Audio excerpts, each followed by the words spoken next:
but of course, it's not quite the haven they were hoping it'd be when, you know.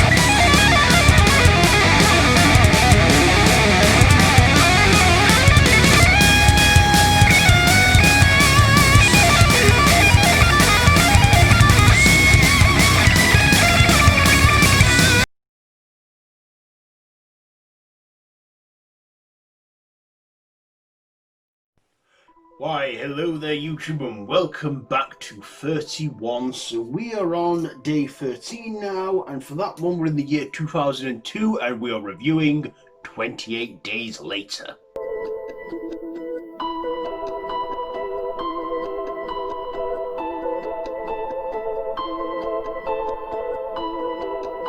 So 28 days later, so you're probably thinking, why am I reviewing this on day 28 when it will be 28 days later from reviewing from the start of this series? Well, like I said yesterday when I was doing 13 Ghosts, I thought, day 12 or what have you, but like I say, I'm reviewing it by years, and 28 Days Later came out in 2002. So this stars Cillian Murphy, Peaky Blinders, Naomie Harris, Bond, Brendan Gleeson in Bruges, and Christopher Eccleston, Doctor Who. So this is also directed by Danny Boyle, who is one of Britain's finest filmmakers, I might say. So this is a film where there is an outbreak of a rage virus. At the beginning, some animal rights activists plan to free these chimps that are being experimented on.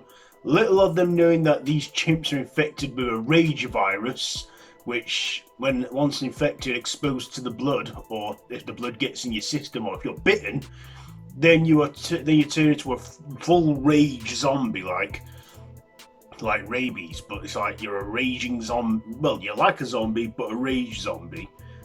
Are they zombies? Well, it's depicted as an apocalyptic horror, and 28 days later, a guy named Jim wakes up in the hospital naked from a coma.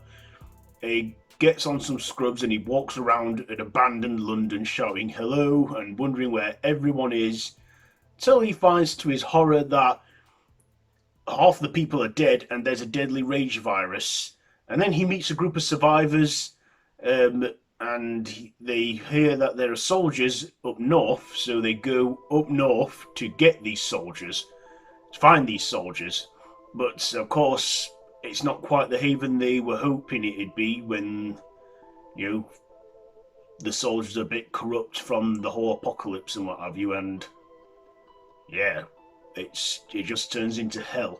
But at the end, there is a peak of hope when they find an aeroplane from France, and it's just Britain that's so far being affected by this, and and then there's hope at the end.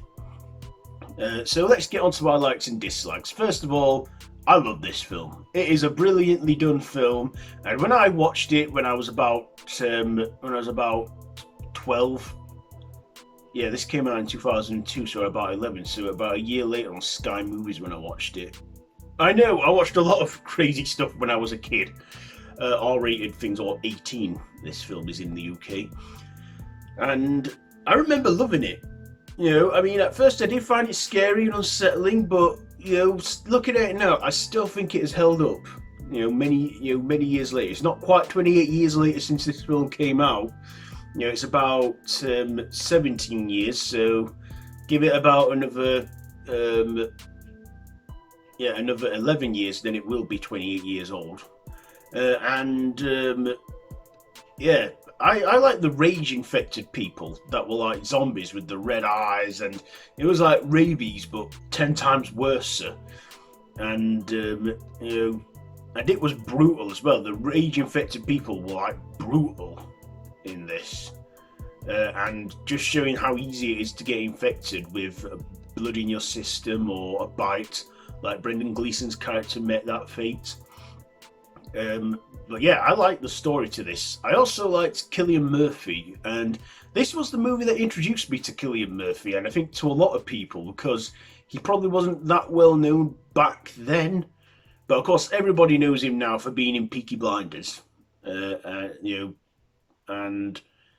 um, so he's quite the big actor now, Cillian Murphy. He even was in The Scarecrow in Batman Begins.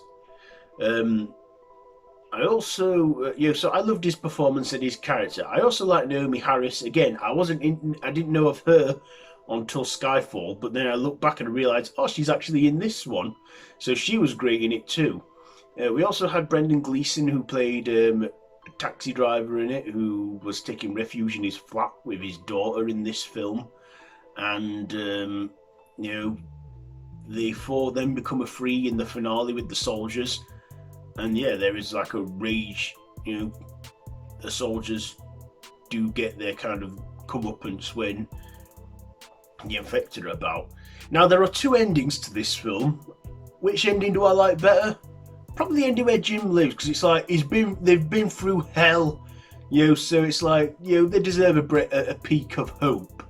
Of course, there is an alternate ending in the after credits where it shows us, the ending that they could have gone with if Jim died.